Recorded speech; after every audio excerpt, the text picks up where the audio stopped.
ଆପଣମାନେ ବୃଦ୍ଧାଶ୍ରମ ଜାଣିଥିବେ, ଯେଉଁଠି ବୃଦ୍ଧ ବୟସ୍କ ମଉସା ମାଉସୀମାନେ ରହୁଛନ୍ତି। ତାଙ୍କର ପୁଅ ଝିଅମାନେ ନ ପଚାରିଲେ ସେମାନେ ଯାଇ ସେଇଠି ରୁହନ୍ତି। ଆମର ଗୋଟେ ଭୋଜି ଚାଲିଥିଲା, କିଛି ଖାଇବା ନେଇକି ଆମେ ଯାଇଥିଲୁ ସେଇଠିକି ଦେବା ପାଇଁ।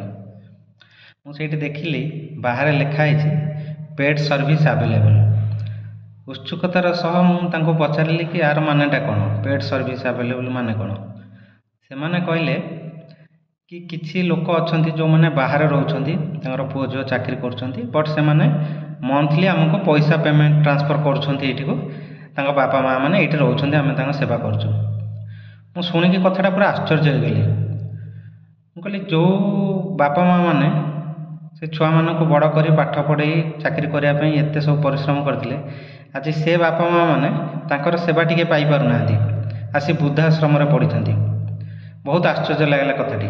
ଆଉ ଗୋଟେ କଥାଟି ଆଶ୍ଚର୍ଯ୍ୟ ଲାଗିଲା ଯେ ସେଇ ବାପା ମାଆ ମାନେ ସେ ଦିନ ଥିବ ସେମାନେ ସମସ୍ତଙ୍କ ଆଗରେ ତାଙ୍କର ଘର ପାଖରେ ସୋସାଇଟିର ବନ୍ଧୁବାନ୍ଧବରେ କହୁଥିବେ କି ମୋ ପୁଅ ଅଛି ଆମେରିକାରେ, ମୋ ଝିଅ ଅଛି ଲଣ୍ଡନରେ, ଆଉ ଗୋଟେ ପୁଅ ଅଛି ଜର୍ମାନୀରେ, ମାନେ ଛାତି ଫୁଲେଇକି ପୁରା। ଆପଣ ଏଇ ଯେଉଁ ଗର୍ବଟା କରିକିରି କହିବା ଅପେକ୍ଷା ଯଦି ସେତେବେଳେ ଆପଣଙ୍କର ପୁଅ ଝିଅମାନଙ୍କୁ ଟିକେ ସଂସ୍କାରରେ ବଢ଼େଇବା ଶିଖେଇଥାନ୍ତେ,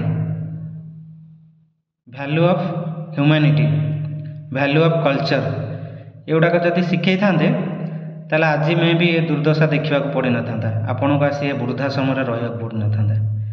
ଆପଣଙ୍କର ପୁଅ ଝିଅମାନେ ଯଦି ଏତେ ପଇସା କମାଉଛନ୍ତି, ଲକ୍ଷ କୋଟି କୋଟି ଟଙ୍କା କମାଉଛନ୍ତି, ଏତିକି ସମ୍ବଳ ନାହିଁ, ମାନବିକତା ନାହିଁ ଆପଣଙ୍କୁ ବୃଦ୍ଧା ବୟସରେ ନେଇକି ପାଖରେ ଟିକେ ରଖିକି ଖାଇବାକୁ ପିଇବାକୁ ଦେଇ ସେବା କରିବାରେ। ଯେତେବେଳେ ଛୋଟ ଛୁଆମାନେ ବାପା ମାଆଙ୍କ ପାଖରେ ଥାଆନ୍ତି, ବାପା ମାଆ ମାନେ ସବୁ ସେବା କରନ୍ତି ଛୁଆମାନଙ୍କର, ଯେତେ ଯାହା କଲେ ପ୍ରତ୍ୟେକ ସିଚୁଏସନରେ ଆଡ଼ଜଷ୍ଟ କରନ୍ତି। ତ ଯେତେବେଳେ ବାପା ମାଆ ମାନେ ବୁଢ଼ାବୁଢ଼ୀ ହେଇଯାଆନ୍ତି, ସେମାନେ ସେମିତି ଗୋଟେ କଅଁଳା ଛୁଆର ଅବସ୍ଥାକୁ ପଳେଇ ଆସନ୍ତି। ପୁଅ ଝିଅମାନଙ୍କର ଏତିକି କର୍ତ୍ତବ୍ୟ ନୁହଁ ତାଙ୍କ ବାପା ମାଆ ମାନଙ୍କ ପ୍ରତି ଏତିକି କରିବା ପାଇଁ ତାଙ୍କର ବୃଦ୍ଧ ବୟସରେ।